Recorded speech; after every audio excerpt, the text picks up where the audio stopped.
Hello बच्चों, welcome to पढ़ ले जेई वंस अगेन। दोस्तों, आज की इस क्लास में हम लोग एटॉमिक स्ट्रक्चर का लेक्चर नंबर 9 करने वाले हैं और आज की क्लास में हम लोग क्वांटम नंबर्स के बारे में पढ़ेंगे। ठीक है, किसके बारे में पढ़ेंगे? क्वांटम नंबर्स के बारे में। ये 4 क्वांटम नंबर्स रहते हैं जिनके बारे में हमें पढ़ना है और ये 4 क्वांटम नंबर्स जो हैं वो हमारा इलेक्ट्रॉनिक कॉन्फ़िगरेशन लिखने में हेल्प करेंगे और इलेक्ट्रॉनिक कॉन्फ़िगरेशन जब तक हम लोग लिखना नहीं सीखेंगे तब तक पूरी केमिस्ट्री जो है वो हम लोग ढंग से नहीं कर पाएंगे। ठीक है, तो इलेक्ट्रॉनिक कॉन्फ़िगरेशन सीखना है। अब इलेक्ट्रॉनिक कॉन्फ़िगरेशन को सीखने के लिए पहले क्वांटम नंबर्स पढ़ने पड़ेंगे। तो समझते हैं ये क्वांटम नंबर्स क्या होते हैं और ये किस चीज को रिप्रेजेंट करते हैं। ठीक है भाई, तो क्वांटम नंबर्स के बारे में अगर हम लोग पढ़ेंगे तो 4 क्वांटम नंबर्स रहते हैं। ठीक है, there are 4 quantum numbers. There are 4 quantum numbers. There are 4 quantum numbers. 4 quantum numbers के बारे में हमें पढ़ना होता है।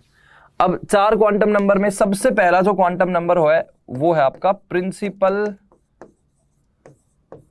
Quantum number.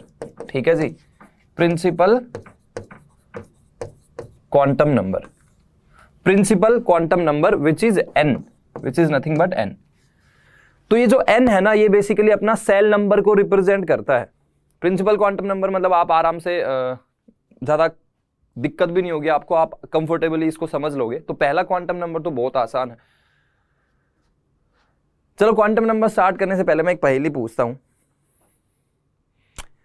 एक दर्जी है, दर्जी मतलब जो कपड़े सिलता है, एक दर्जी है, उसके हाथ में सुई भी है लेकिन फिर भी वो उस सुई से कपड़े नहीं सिल सकता। बताओ क्यों? एक दर्जी है, उसके हाथ में सुई भी है लेकिन फिर भी उस सुई से वो कपड़े नहीं सिल सकता। बताओ क्यों? ठीक है, तो बात करते हैं अब प्रिंसिपल क्वांटम नंबर की। इसके बाद मैं इसका आंसर दूंगा। तो प्रिंसिपल क्वांटम नंबर किसको रिप्रेजेंट करता है बताना? It represents the shell number. It represents the shell number. ठीक है, सेल नंबर को रिप्रेजेंट करता है।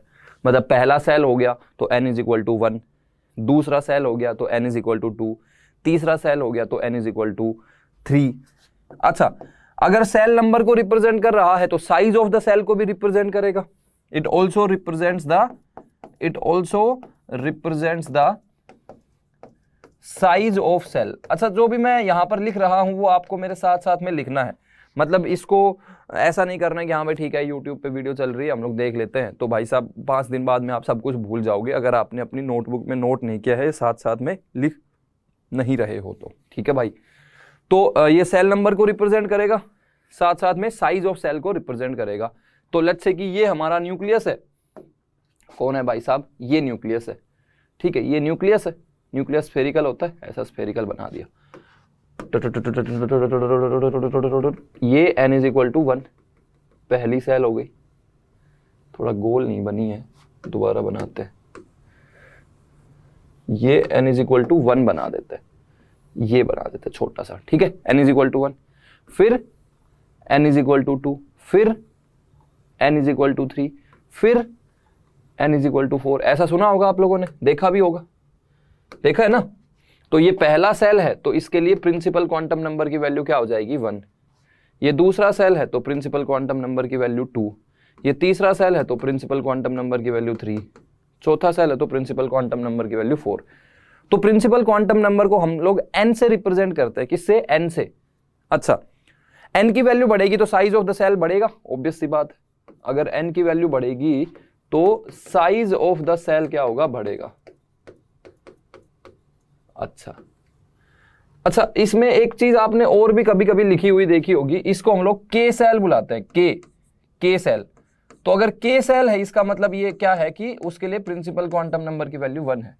फिर एल सेल, फिर एम और फिर एन। ऐसा देखा है क्या? के एल एम एन, ये सेल भी नंबर लिखते हैं इसको, मतलब अल्फाबेट से रिप्रेजेंट करते हैं। तो K shell, L shell, M shell और N shell. K L M N. ठीक है भाई, हो गया के एल एम एन। देखते हैं अब इसमें हो गया भाई, हो गया ये के एल एम एन। अच्छा, तो जो ये K सेल है, अगर मैं इधर की तरफ लिखूं, जो K सेल है तो उसके लिए प्रिंसिपल क्वांटम नंबर की वैल्यू क्या होगी? 1 होगी। L सेल है तो उसके लिए प्रिंसिपल क्वांटम नंबर की वैल्यू 2 होगी। KL M सेल है तो प्रिंसिपल क्वांटम नंबर की वैल्यू 3 होगी। N सेल है तो प्रिंसिपल क्वांटम नंबर की वैल्यू 4 होगी। ठीक है, KLMN 1 2 3 4। अच्छा, N की वैल्यू अगर बढ़ेगी तो साइज ऑफ सेल बढ़ेगा, इतना तो क्लियर है सभी को। N की वैल्यू बढ़ेगी तो साइज ऑफ सेल बढ़ेगा।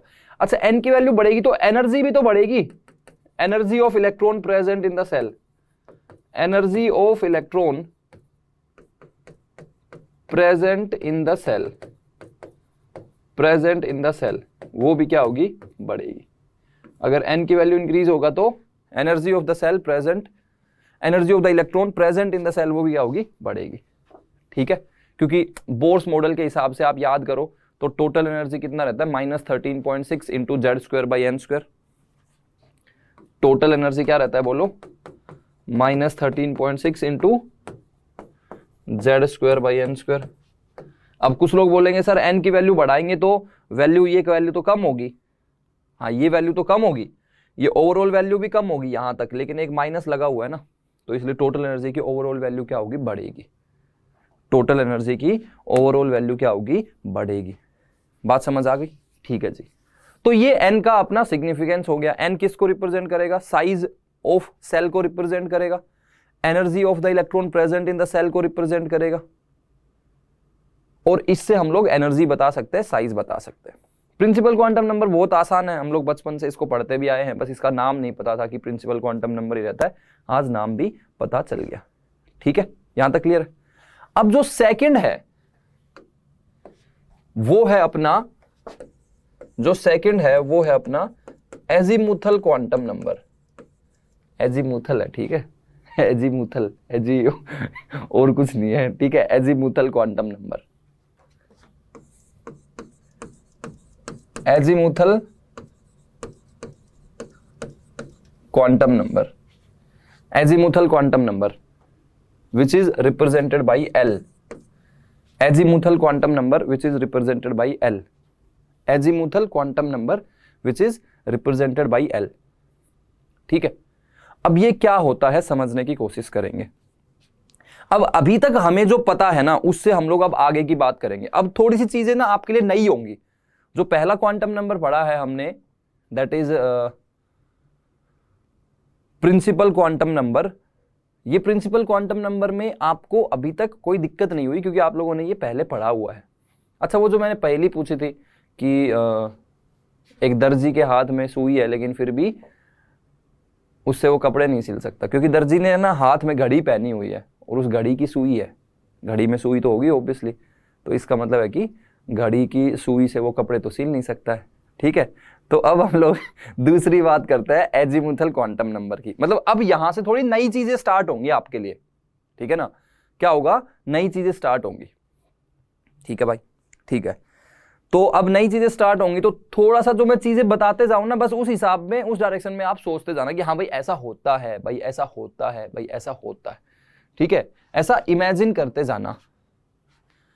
तो इमेजिनेशन की बात यह है कि जो हमारी सेल होती है ना, जैसे हमने इस डायग्राम में देखा कि भाई पहली सेल है, दूसरी सेल है, तीसरी सेल है, चौथी सेल है, तो सेल के अंदर भी क्या होते हैं ना, सब सेल्स प्रेजेंट होते हैं।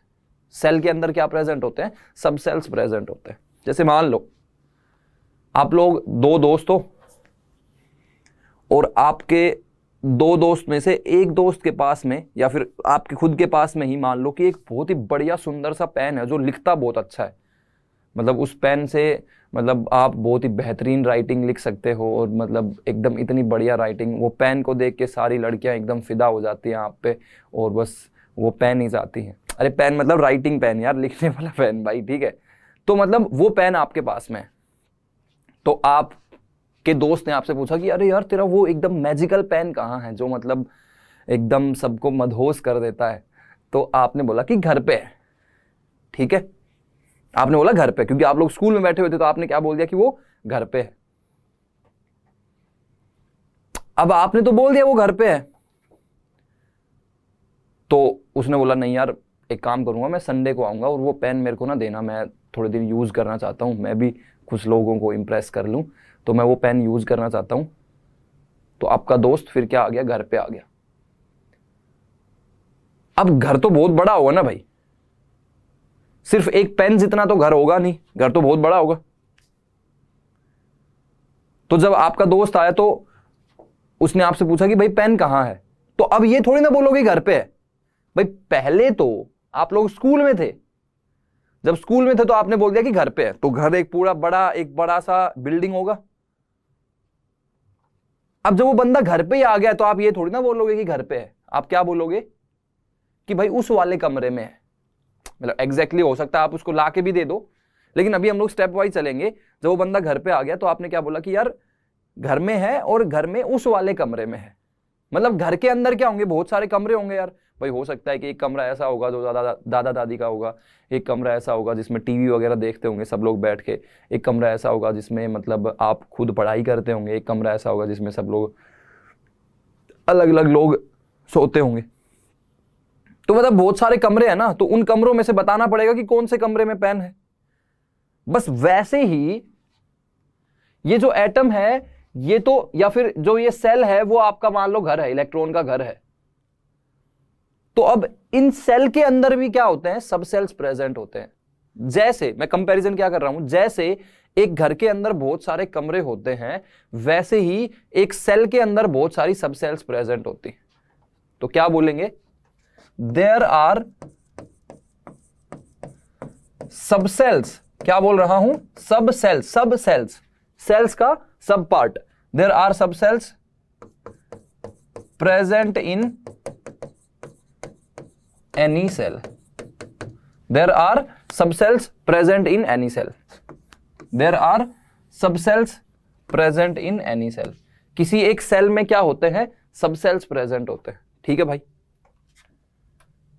तो सेल के अंदर क्या बोला, सेल के अंदर क्या बोला, सबसेल प्रेजेंट है। सेल के अंदर क्या बोला, सबसेल। अभी इसमें और भी इस सीक्वेंस में हम लोग आगे बढ़ेंगे, लेकिन अभी के लिए समझ लो कि सेल के अंदर क्या है, सबसेल है। अब कोई अमीर आदमी है तो उसके घर के अंदर बहुत सारे कमरे होंगे। अगर कोई बहुत बड़ा सा घर है तो उसमें बहुत सारे कमरे होंगे, कोई छोटा घर है तो उसमें कम कमरे होंगे। तो इसका मतलब यह है कि क्या जरूरी है हर सेल के अंदर सेम नंबर ऑफ सब सेल्स ही हो। भाई जैसे ये वाला घर देखो, ये वाला घर छोटा सा घर है, क्यों मानते हो, ये वाला छोटा सा घर है तो उसके अंदर कम सब सेल्स होंगी। ये वाला थोड़ा बड़ा घर है तो इसके अंदर थोड़ी ज्यादा सब सेल्स होंगी। ये वाला और भी बड़ा घर है तो इसके अंदर और भी सब सेल्स प्रेजेंट होंगी ज्यादा। ये वाला और भी बड़ा घर है तो इसके अंदर और भी ज्यादा सब सेल्स प्रेजेंट होंगी। मतलब as the size of cell increases, number of सब sales present in it will also increase. अगर एक सेल की साइज अगर बढ़ेगी, एक घर की साइज अगर बढ़ेगी, तो उसके अंदर नंबर ऑफ सब सेल्स, या फिर मैं बोलूं कि नंबर ऑफ रूम्स, वो क्या होंगे, बढ़ेंगे। तो ये दूसरा पॉइंट, ये पहला पॉइंट हो गया। दूसरा पॉइंट क्या लिख देंगे हम लोग, as the size of cell increases, as the size of cell increases, number of subshells, number of subshells present in the shell also increases. ये पॉइंट मतलब फील कर पा रहे हो क्या, मैं चाहता हूं कि फील करो आप इस चीज को, ठीक है। और ये घर वाली स्टोरी से एकदम मैं आपको एटम का पूरा मामला समझा दूंगा। भाई अगर बड़ा घर है तो ज्यादा कमरे होंगे, छोटा घर है तो कम कमरे होंगे। तो एक सेल को क्या मानना है, घर मानना है। ये घर है अपना, अपना नहीं है, इलेक्ट्रॉन का है। तो ये छोटा घर है तो इसमें छोटे कमरे होंगे, कम कमरे होंगे। ये बड़ा घर है थोड़ा तो इसमें ज्यादा कमरे होंगे, और भी बड़ा घर है तो और ज्यादा कमरे होंगे, और ज्यादा बड़ा घर है तो और ज्यादा कमरे होंगे, और बड़ा होगा तो और भी कमरे होंगे। तो मतलब क्या बोला, as the size of shell increases, size of shell बढ़ता जाएगा, नंबर ऑफ सब sales present in the shell also increases. अगर एक घर का साइज बढ़ता जाएगा तो उसके अंदर ज्यादा कमरे प्रेजेंट रहेंगे। तो अब तीसरा पॉइंट ये हो जाएगा कि अब कितने कमरे होंगे, कितने कमरे होंगे, कितनी सब सेल्स होंगी, नंबर ऑफ सब सेल्स। ये पॉइंट बहुत इंपॉर्टेंट है यार, है ना, इस पे क्वेश्चन आपसे पूछ सकते हैं। नंबर ऑफ सब sales present in a particular cell, number of सब sales present in a particular cell कितनी होंगी, n होंगी यार। नंबर ऑफ सब sales present in a particular cell कितनी होंगी, n। मतलब हमारा अगर प्रिंसिपल क्वांटम नंबर है तो उतनी ही सब सेल्स प्रेजेंट होंगी। जैसे अगर मैं आपसे पूछूं कि मैंने क्या बोला यहां पर, नंबर ऑफ सब sales present in any shell, any particular shell is equal to n। मतलब n की वैल्यू बढ़ेगी तो नंबर ऑफ सब सेल्स भी क्या होंगे, बढ़ेंगे। और क्योंकि n की वैल्यू बढ़ती है तो साइज ऑफ सेल बढ़ता है, साइज ऑफ सेल बढ़ता है तो नंबर ऑफ सब सेल्स भी क्या होगा, उसमें बढ़ेगा। तो लेट्स से कि n इज इक्वल टू 1 है, n इज इक्वल टू 1 मतलब फर्स्ट सेल, फर्स्ट सेल। तो भाई ये सबसे गरीब सेल है, सबसे छोटी सेल है, सबसे गरीब सेल है। n इज इक्वल टू 1 मतलब फर्स्ट सेल। तो इसके अंदर नंबर ऑफ सब सेल्स कितनी होंगी बोलो, नंबर ऑफ सब sales is equal to n मतलब 1। मतलब इनके घर में एक ही कमरा है भाई। अब ऐसे कोई इसमें जज करने वाली बात नहीं भाई, होगा कोई बात नहीं है। मतलब ये लोग गरीब लोग हैं ऐसा मान लेते हैं, गरीब आदमी है बेचारा, गरीब आदमी है तो छोटा घर होगा, छोटा घर होगा तो उसमें अंदर एक ही कमरा है। नंबर ऑफ सब सेल्स कितनी होंगी, 1। एक ही सब सेल प्रेजेंट होगी। अब उस घर को मतलब अब उसको तो नाम भी कुछ देना पड़ेगा। जैसे आपने देखा है कि कभी कभी जैसे मतलब हमारे घर में तो है, पता नहीं आपके घर में है या नहीं है, मतलब आप शायद इसको रिलेट कर पाओगे या नहीं कर पाओगे। जैसे मतलब एक घर है तो उसमें ना हम लोग क्या करते हैं ना, कमरों को नाम दे देते हैं। आपके घर में देते हैं क्या ऐसे भाई? जैसे जो भी कोई घर होता है, जैसे हमारा घर है, आपका घर है, तो हम लोग जो कमरे होते हैं ना उस कमरों को नाम दे देते हैं।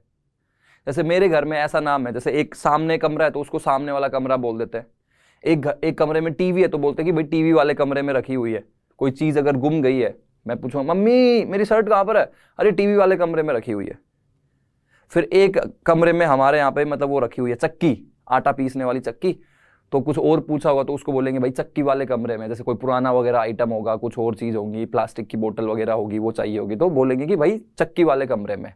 तो वैसे ही आप लोग मुझे कमेंट करके बताइए कि आपके घर में कमरों को क्या नाम से बुलाते हैं। अब कमरों को जो नाम देते हैं हम लोग घर में, तो वैसे ही जो नंबर ऑफ सब सेल्स प्रेजेंट होती हैं उनको भी नाम देते हैं। यहां पर n इज इक्वल टू 1 है, फर्स्ट सेल, उसके अंदर एक सब सेल प्रेजेंट होगी। अब उस सब सेल का नाम देना पड़ेगा, तो उस सब सेल का नाम हम लोग ऐसा देंगे कि उसमें n की वैल्यू भी पता चल जाए। तो उसका नाम क्या हो जाएगा, 1s सब सेल। ये s क्या है अभी बताऊंगा, अभी बस मान लो आप ऐसे समझ लो SPDF, ये समझ लो एक बार ऐसा देख लेंगे, SPDF ऐसे नाम देते हैं। मतलब अगर एक ही कमरा है ना तो उसका नाम s दे देंगे, तो इसका नाम हो जाएगा 1s सब सेल, क्योंकि n इज इक्वल टू 1 में प्रेजेंट है ना, तो 1s subshell. n is equal to 2 है मान लो, तब क्या होगा बोलो भाई, n इज इक्वल टू 2 में क्या हो जाएगा, सेकंड सेल।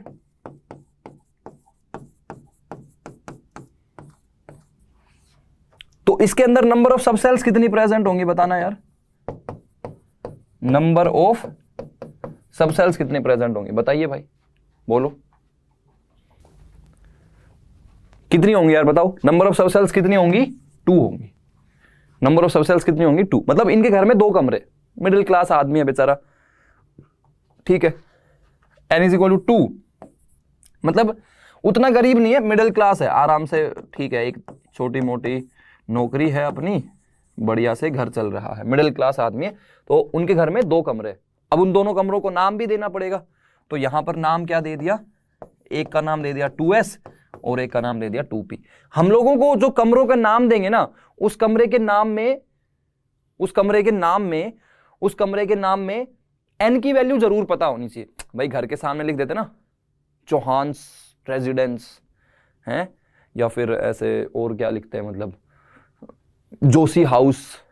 तो वैसे ही यहां पर हमको उस कमरे का जब नाम देंगे तो उस कमरे के नाम में हमें n की वैल्यू जरूर पता चलनी चाहिए। जैसे इसमें 2 सब सेल प्रेजेंट है, तो ये जो दो सब सेल प्रेजेंट है इनकी शेप भी बताऊंगा मैं, लेकिन ये दो सब सेल जो प्रेजेंट है इनके नाम में प्रिंसिपल क्वांटम नंबर भी दिखना चाहिए।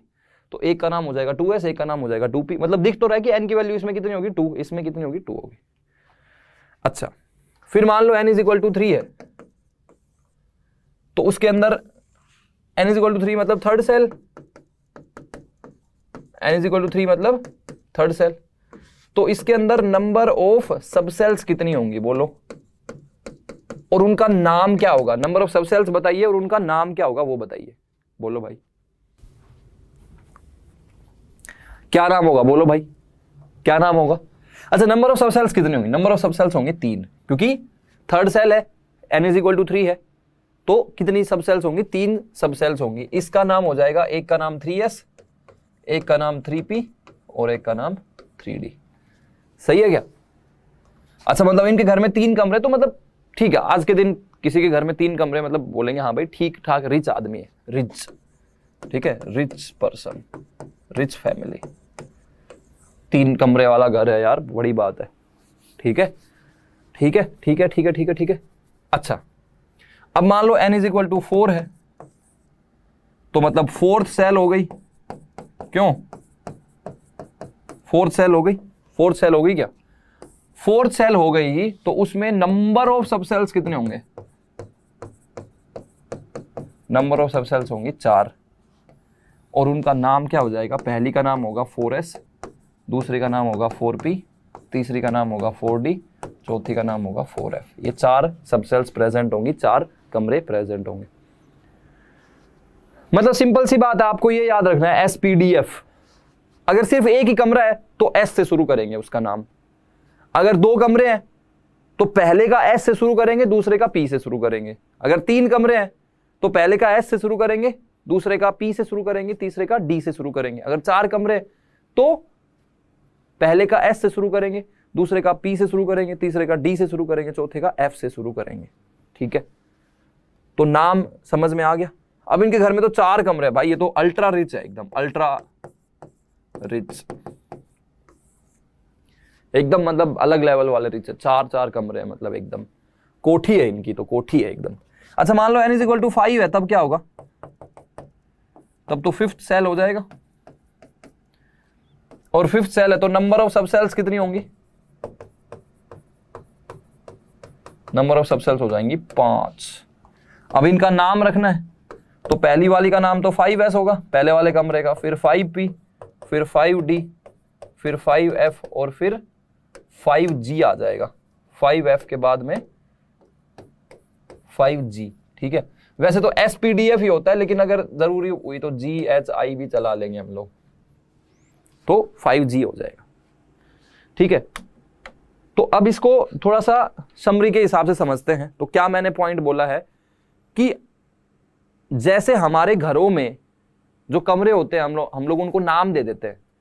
जैसे आपके घर में, मेरे घर में कोई कमरे हैं, जैसे 2-3 कमरे हैं, तो हर एक कमरे को ना अलग अलग नाम दे दिया। जैसे फ्रिज वाला कमरा हो गया,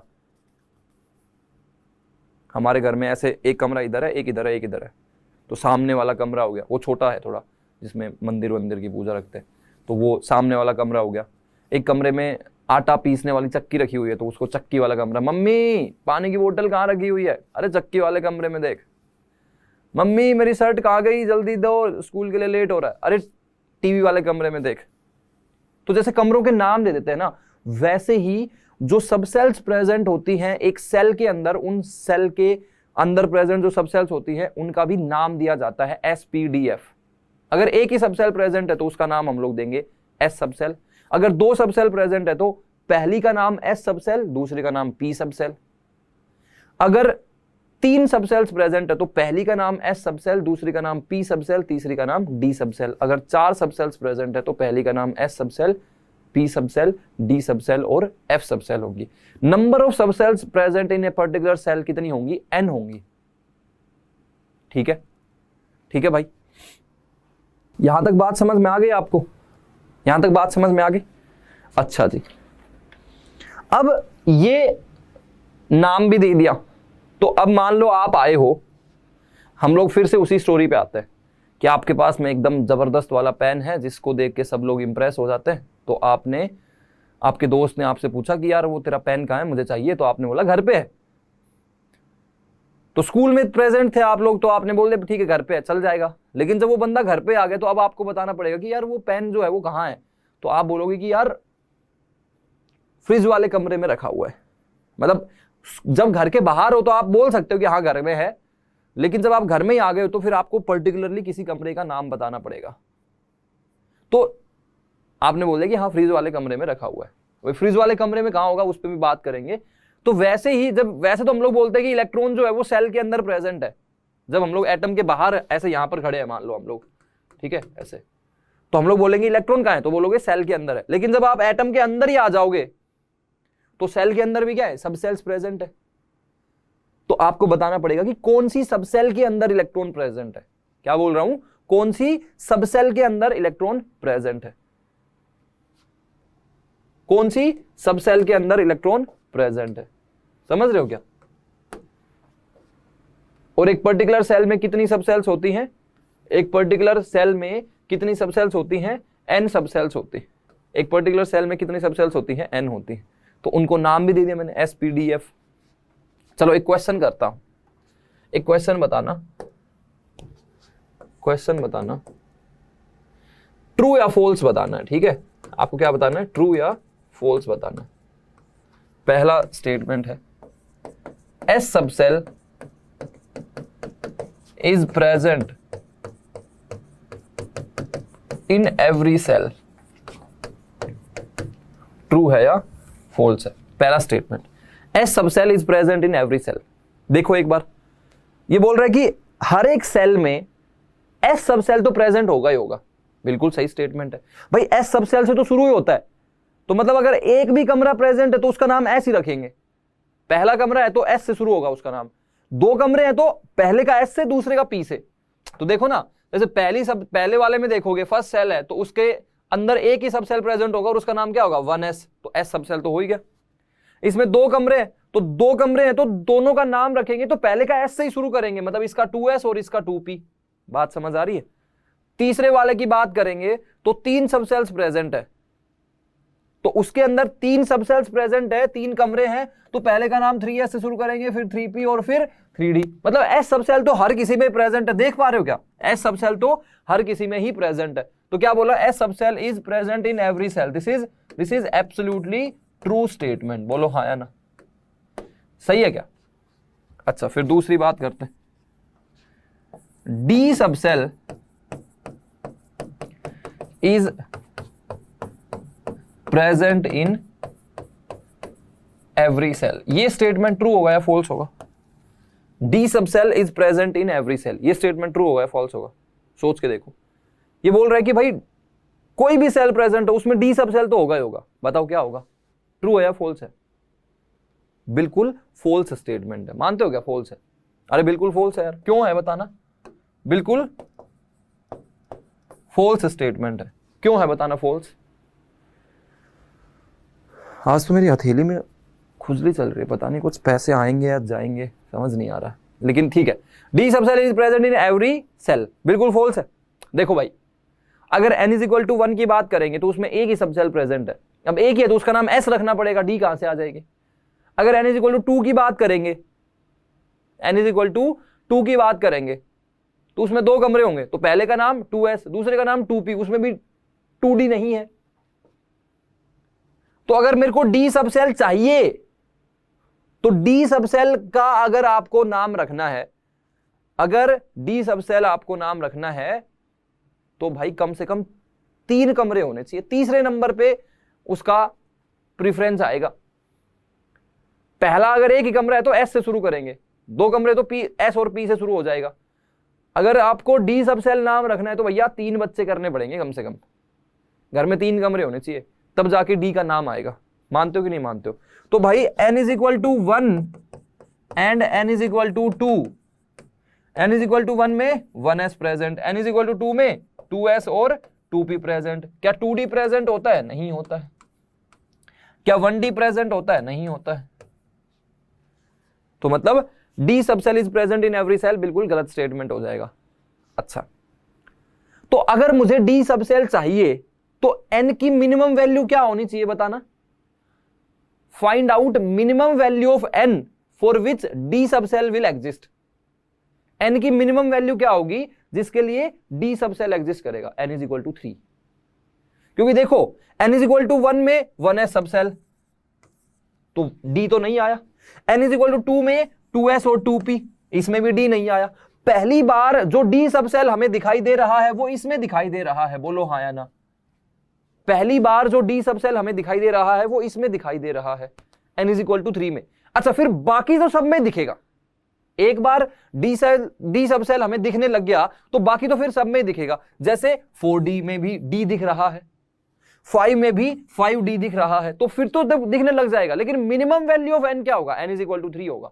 तो एक क्वेश्चन ऐसा कुछ पूछ सकते हैं आपसे, थर्ड क्वेश्चन ऐसा कुछ पूछ सकते हैं कि find out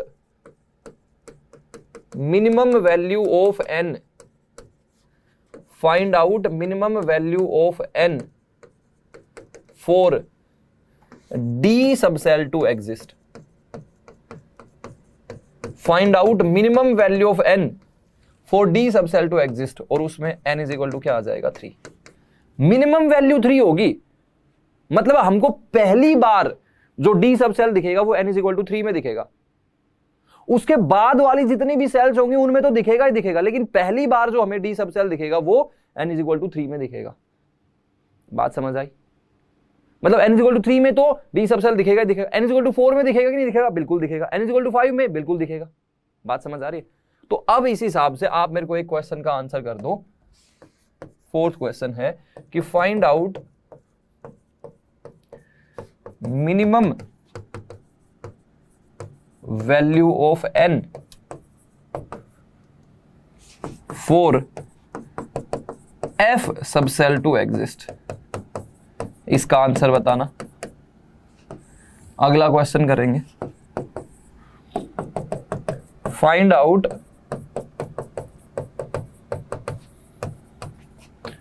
minimum value of n for g sub cell to exist. बताओ भाई क्या होगा? Find out minimum value of n for f सब सेल टू एग्जिस्ट, मतलब f सब सेल पहली बार कौन से सेल में एग्जिस्ट करेगा? बताओ यार। बताया क्या भाई? बताया क्या भाई? बताया क्या? Find out minimum value of n for f सब सेल टू एग्जिस्ट, मतलब पहली बार f सब सेल कौन से में दिखेगा? बोलो। देखो जैसे 1s होगा, पहले वाले में तो 1s, दूसरे वाले में 2s और 2p, तीसरे वाले में 3s, 3p और 3d, फोर्थ वाले में 4s, 4p, 4d और 4f। तो पहली बार f सब सेल हमें किस में दिखेगा? n इज इक्वल टू 4 में दिखेगा। तो मिनिमम वैल्यू ऑफ n कितना आ जाएगा? 4 आ जाएगा। इसमें मिनिमम वैल्यू ऑफ n कितना आएगा? 5 आएगा। बात समझ आई? क्लियर हो गया? इस तरह के क्वेश्चंस कर सकते हो। क्लियर हो गया? अच्छा जी। Find out minimum value of n for g sub cell to exist. अच्छा, अब और क्वेश्चन पूछता हूं मैं, कुछ और क्वेश्चन पूछता हूं, और कुछ क्वेश्चंस देखते हैं। विच सब सेल्स डज नॉट एग्जिस्ट, मतलब मैं यहां पर कुछ सब सेल्स के नाम लिखूंगा, आपको बताना है कि कौन सी सब सेल एग्जिस्ट नहीं करती है। ऑप्शन ए है, ऑप्शन ए क्या मतलब? ठीक है, हाँ ठीक है, ए मान लेते हैं। बहुत सारे ऑप्शंस दूंगा, A B C D E F G H. ठीक है भाई, पहला है 2s, दूसरा है 2d, ये है 3f, 4p, 5d, 6f, 5g, 3p। ठीक है, इधर की तरफ और देख लेते हैं। A B C D E F G H I J K L M N O P, 1d, 2d, 3d, 1p, 1s, 4d, 2F3G।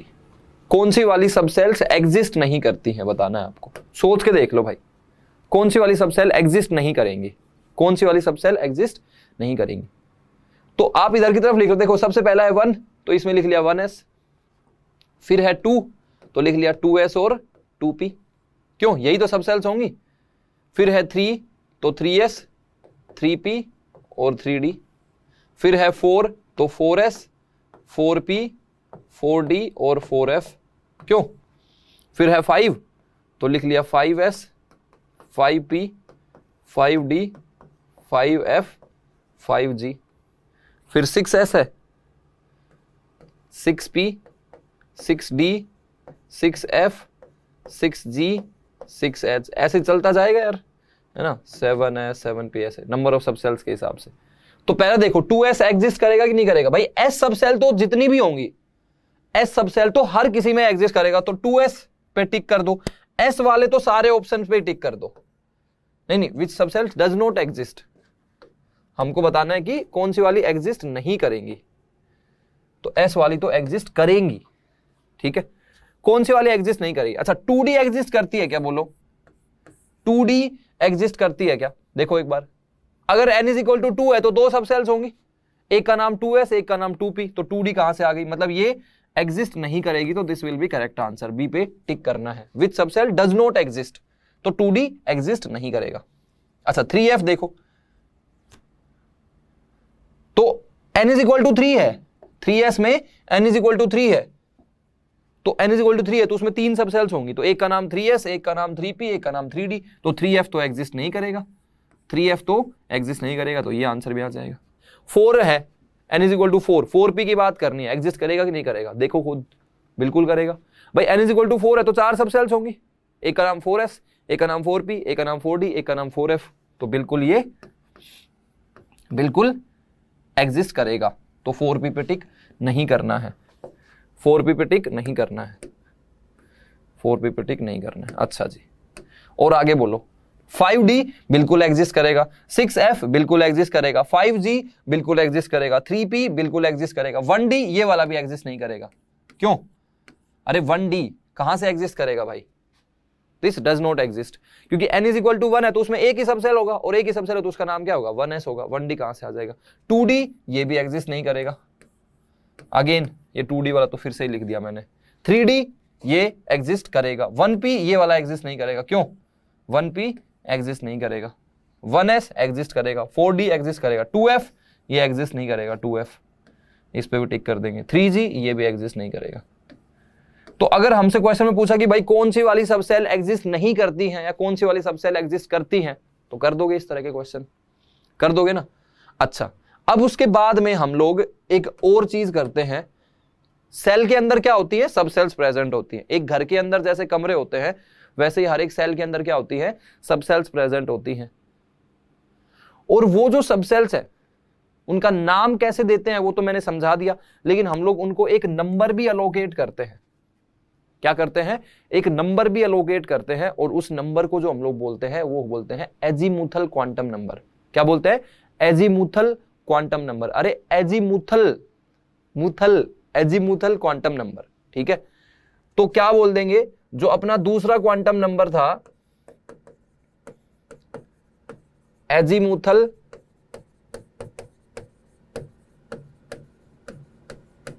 Quantum number, azimuthal quantum number, ठीक है।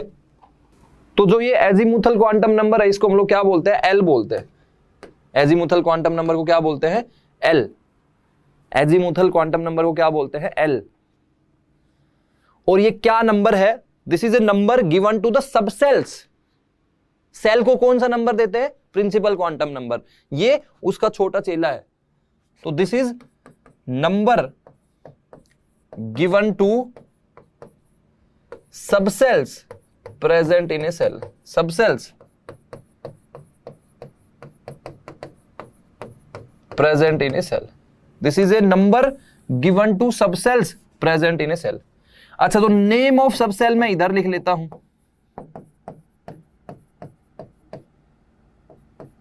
नाम है सबसेल का, और इधर की तरफ उसके लिए एजीमुथल क्वांटम नंबर यानी कि L है। तो कौन कौन सी सबसेल होते हैं भाई? S subshell, P subshell, D subshell और F सबसेल। ठीक है जी, जीरो से शुरू कर दो। S subshell, P subshell, D subshell, F subshell. L की वैल्यू कहां से शुरू करते हैं? जीरो से। देखो N की वैल्यू 1 से शुरू होती है, 1 2 3 4 5, लेकिन एजीमुथल क्वांटम नंबर की वैल्यू जीरो से शुरू होती है। तो L इज इक्वल टू 0, इसके लिए L इज इक्वल टू 1, इसके लिए L इज इक्वल टू 2, इसके लिए L इज इक्वल टू 3। ये टेबल बहुत ज्यादा इंपॉर्टेंट है। मतलब टेबल क्या है? सिंपल सी चीज है, ऐसे याद रख सकते हो। एसपीडीएफ 0 1 2 3, एसपीडीएफ सीक्वेंस याद रख सकते हैं ना, एसपीडीएफ। तो बस जीरो से शुरू करना है। तो एस सब सेल के लिए L की वैल्यू 0, P सब सेल के लिए L की वैल्यू 1, D सब सेल के लिए L की वैल्यू 2, F सब सेल के लिए L की वैल्यू 3। बात समझ पा रहे हो? एसपीडीएफ 0 1 2 3। अंडरस्टूड? बोलो क्लियर है सभी को ये बात? तो अब मैं आपको N और L की वैल्यू फाइंड आउट करना सिखाता हूं। अगर मुझे किसी सबसेल का नाम दिया होगा तो क्या सीख रहे हैं? बोलो finding out value of N and L using name of subshell, और एक बार ये N और L की वैल्यू फाइंड आउट करनी आ गई ना, फिर अपना काम बहुत ही आसान हो जाएगा। Finding out value of N and L using name of subshell. जैसे सबसे पहला है, मेरे को दे दिया भाई 3D सबसेल है। ठीक है, कौन सी सबसेल है? बोलो 3D सबसेल है। तो N की वैल्यू निकालना तो बहुत ही आसान है, मतलब एकदम चिंदी से चिंदी इंसान भी कर देगा। 3D सबसेल है तो बस उसमें जो नंबर दिख रहा है वो देख लो। 3D तो 3 मतलब N की वैल्यू क्या हो गई? 3 हो गई। 3D मतलब N की वैल्यू क्या हो गई? 3 हो गई। बोलो हाँ या ना। अब L की वैल्यू सोचनी है। टेबल पे मत जाओ, अपने दिमाग से सोचो। भाई क्या लिखोगे? SPDF 0 1 2 3। तो D है तो L की वैल्यू क्या हो जाएगी? 2। D है तो L की वैल्यू 2। बोलो क्लियर है क्या सभी को? 3D सबसेल के लिए लिख सकते हो? क्यों लिख सकते हो कि नहीं लिख सकते हो? अब दूसरा देखते हैं। दूसरा है अपना 4F सबसेल। क्या है? 4F subshell. अगर 4F सबसेल है तो नाम से इतना तो समझ में आ रहा है, 4F है तो N की वैल्यू तो 4 होगी। अब F सबसेल है तो फिर से देखो, उसकी तरफ मत देखो, सोचो, खुद लिखो SPDF 0 1 2 3। तो F सबसेल है तो L की वैल्यू 3 हो जाएगी। N प्लस L निकाल सकते हो, N माइनस L निकाल सकते हो, कुछ भी निकाल सकते हो। N और L की वैल्यू पता चल गई और ये बहुत ही ज्यादा काम आएगा। तो कुछ और एग्जांपल्स कर लेते हैं। जब भी आपको N और L की वैल्यू के बारे में सोचना हो तो हम लोग हमेशा ऐसा ही करेंगे। जैसे मान लो कि 4P है, ठीक है, 4P सबसेल। अब अगर 4P सबसेल है तो सीधा सीधा दिखाई दे रहा है कि N की वैल्यू तो 4 हो जाएगी। 4P सबसेल है तो N की वैल्यू तो 4 हो जाएगी। फिर से वही सोचो, SPDF 0 1 2 3। 4P P है तो L की वैल्यू 1 हो जाएगी। P है तो L की वैल्यू 1 हो जाएगी। बात समझ आ रही है? क्लियर हो गया सभी को? थर्ड, अच्छा जी। फोर्थ देख लेते हैं, 5S। अब बताओ इसके लिए N प्लस L कितना होगा, या N की वैल्यू कितनी होगी, L की वैल्यू कितनी होगी? 5S है तो N की वैल्यू तो 5, इतना तो सभी को समझ में आ रहा है। 5S है तो N की वैल्यू 5। अब S सबसेल है तो SPDF, S से तो शुरू ही होता है नाम, और L की वैल्यू बोलो 1 से शुरू नहीं होगी, 0 से शुरू होगी, तो L की वैल्यू 0। बात समझ आ रही है? तो यहां अभी तक हमको क्या समझ में आ गया कि एक एटम है, उसके अंदर सेल्स प्रेजेंट होती हैं, लेकिन उन सेल्स के अंदर भी क्या होता है? सब सेल्स प्रेजेंट होती हैं।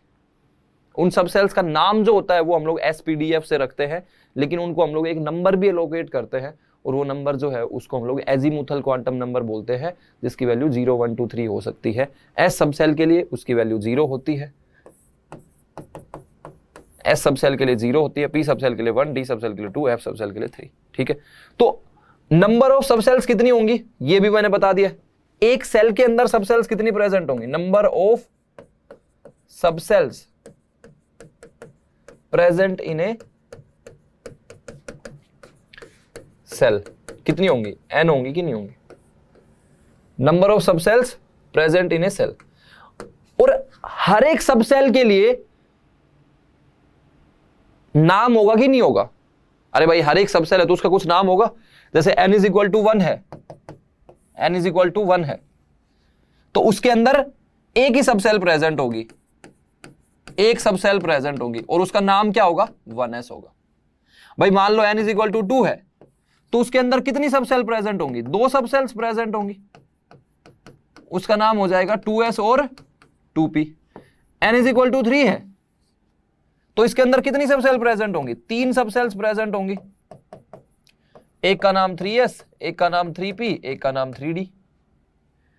n इज इक्वल टू 4 है, n इज इक्वल टू 4 है तो उसके अंदर 4 सब सेल्स प्रेजेंट होंगी, बोलो, एक का नाम 4s, एक का नाम 4p, एक का नाम 4d, एक का नाम 4f। अब ध्यान से सुनना ये बात, अगर 1s सब सेल प्रेजेंट है तो अब मैं n की वैल्यू पे तो फोकस कर ही नहीं रहा हूं, क्योंकि इसमें तो n इज इक्वल टू 1 होगा, इसमें n is equal to 2, n is equal to 3, n is equal to 4, n की वैल्यू पे फोकस नहीं कर रहा हूं मैं ना, l की वैल्यू पे फोकस कर रहा हूं। तो इसमें l की वैल्यू 0 होगी कि नहीं होगी, भाई 1s सब सेल है तो इसमें l की वैल्यू क्या होगी, बोलो 0। बात समझ आ रही है, अरे 1s सब सेल है ना तो s सब सेल है तो l की वैल्यू 0। इसमें बताओ 2s और 2p है तो 2s वाली के लिए l की वैल्यू 0, 2p वाली के लिए l की वैल्यू 1, तो l की वैल्यू 0 और l की वैल्यू 1, ये दो वैल्यूज पॉसिबल है। कौन कौन सी, 0 और 1। यहां पर l की वैल्यू कितनी पॉसिबल है, 3 वैल्यू पॉसिबल है। अरे भाई 3 सब सेल है तो 3 वैल्यूज ऑफ l पॉसिबल होंगी ना, हर एक सब सेल को एक एक नंबर दोगे तो इसके लिए l की वैल्यू 0, l की वैल्यू 1 और l की वैल्यू 2। इधर की तरफ देखोगे तो l की वैल्यू 0, l की वैल्यू 1, l की वैल्यू 2, l की वैल्यू 3। बात समझ आ रही है, बात समझ आ रही है क्या?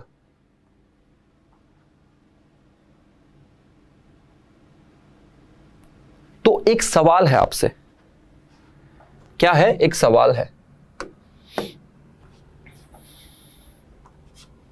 ध्यान से देख लो। यहां पर n की वैल्यू 1 है तो खाली 0 पॉसिबल होगा, n की वैल्यू 2 है तो 0 और 1 पॉसिबल होगा, n की वैल्यू 3 है तो 0 1 2 पॉसिबल होगा, n की वैल्यू 4 है तो 0 1 2 3 पॉसिबल होगा। क्या l की वैल्यू, ध्यान से सुनना, क्या l की वैल्यू कभी n तक पहुंच पाएगी? नहीं पहुंच पाएगी। देखो इसमें n इज इक्वल टू 3 है तो क्या l की वैल्यू इसमें 3 दिखाई दे रही है कहीं पर? नहीं, एक 0 है, एक 1 है, एक 2 है। इसमें n की वैल्यू 4 है तो क्या l की वैल्यू कहीं पर 4 दिख पाएगी? नहीं दिख पाएगी, एक 0 है, एक 1 है, एक 2 है, एक 3 है। हाँ, values of l possible will be 4, 4 values of l possible है, 4 कमरे हैं इसके अंदर, एक कमरे का नाम 4s, एक कमरे का नाम 4b, एक कमरे का नाम 4d, एक कमरे का नाम 4f। 4 कमरे जरूर है लेकिन उन कमरों का जो नंबर है, हर एक कमरे पे नंबर लिख दिया ना, तो एक कमरे पे लिख दिया 0 कमरा, एक कमरे पे लिख दिया 1 कमरा, एक कमरे पे 2, एक कमरे पे 3। कभी किसी कमरे का नाम 4 नहीं हो पाएगा क्योंकि 0 से शुरू हो रही है ना ये चीज। तो अगर मैं तुमसे ये सवाल पूछूं, ठीक है, और इस सवाल का जवाब आप सोच समझ के देना, पॉसिबल वैल्यूज ऑफ L, तो L की पॉसिबल वैल्यूज क्या होंगी? 0 से शुरू होगी, 1 भी हो सकती है, 2 भी हो सकती है, 3 भी हो सकती है, ऐसे चलते चलते कहां तक पहुंच सकती है? बोलो, n-1 तक पहुंच सकती है। ये बात मानते हो कि नहीं मानते हो? L की पॉसिबल वैल्यूज कितनी होंगी? L की पॉसिबल वैल्यूज कितनी होंगी? 0 हो सकती है, 1 हो सकती है, 2 हो सकती है, 3 हो सकती है, और कहां तक जा सकती है? लास्ट में n-1 तक जा सकती है। क्या बोल रहा हूं, ध्यान से सुनना, पॉसिबल वैल्यूज ऑफ L, या फिर इसको मैं ऐसे लिखूंगा, L can take values from 0 1 2 3 4 ऐसे लास्ट में कहां तक जाएगा, n-1 तक जाएगा। बोलो तो बता सकते हो ये कितने वैल्यूज हो गई, बता सकते हो क्या कितनी वैल्यूज हो गई, बता सकते हो कितनी वैल्यूज हो गई? ये n वैल्यूज हो गई। और अरे n नहीं होगी क्या? देखो ये 1 2 3 4 ऐसे लेके n-1, तो ये n-1 वैल्यूज हो गई और एक 0 भी तो है, तो टोटल कितनी वैल्यूज पॉसिबल हो गई? n values. और ये n वैल्यूज पॉसिबल है, इसी का मतलब यही तो है कि n सब सेल्स प्रेजेंट है। अरे n वैल्यूज पॉसिबल है और हर एक वैल्यू किसको रिप्रेजेंट कर रही है? एक कमरे को रिप्रेजेंट कर रही है, तो n कमरे ही तो होते हैं, तो वो बात भी सही है। बात समझ आई क्या? अब मैं आपको कुछ कॉम्बिनेशन दे रहा हूं n के और l के, आपको बताना कौन सा वाला पॉसिबल है कौन सा वाला नहीं है। बस इतना सा याद रखना है कि अगर n की वैल्यू 1 है तो सिर्फ और सिर्फ 0 पॉसिबल होगा, n की वैल्यू 2 है तो 0 और 1 पॉसिबल होगा, n की वैल्यू 3 है तो 0 1 2 पॉसिबल होगा, n की वैल्यू 4 है तो 0 1 2 3 पॉसिबल होगा। मतलब अगर मैं तुमसे क्वेश्चन में पूछूं कि which of the following combinations are possible, which of the following combinations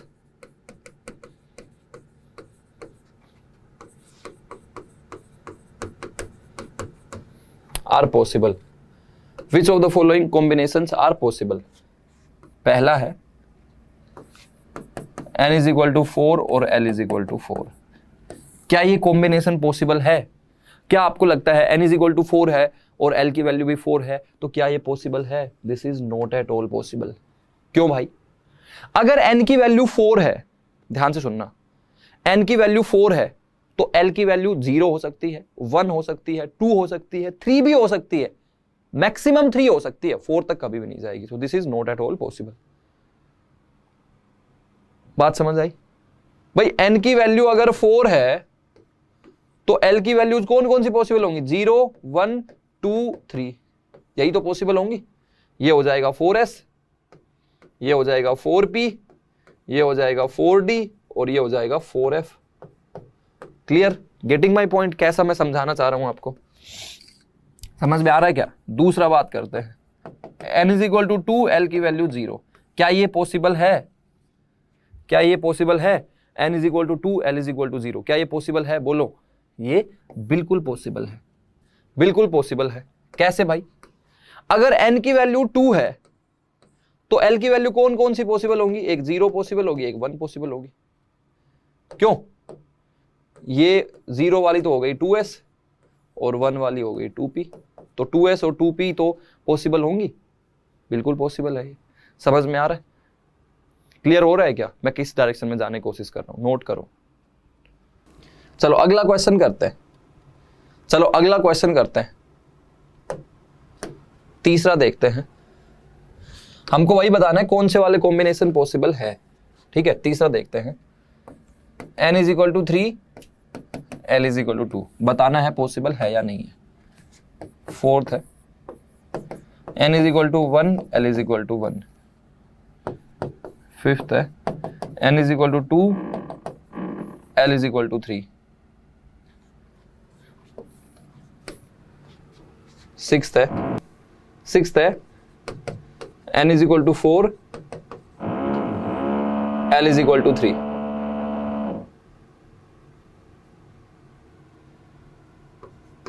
seventh है n is equal to 5, l is equal to 0। Eighth है n is equal to 6, l is equal to 3। आपको बताना है कि इनमें से कौन सा वाला पॉसिबल है, कौन सा वाला पॉसिबल नहीं है। ठीक है, बता सकते हो, बहुत ही आसान है। तो नंबर ऑफ सबसेल्स कितनी होती हैं सेल में? n होती है। नंबर ऑफ सबसेल्स कितनी होती है? n होती है। ठीक है भाई, l की वैल्यू भी बता दी उसके करस्पॉन्डिंग। अच्छा, अब मैं छोटी सी बात बताता हूं, ये n और l का यूज कहां आता है। ठीक है, n और l का यूज कहां आता है? हम लोग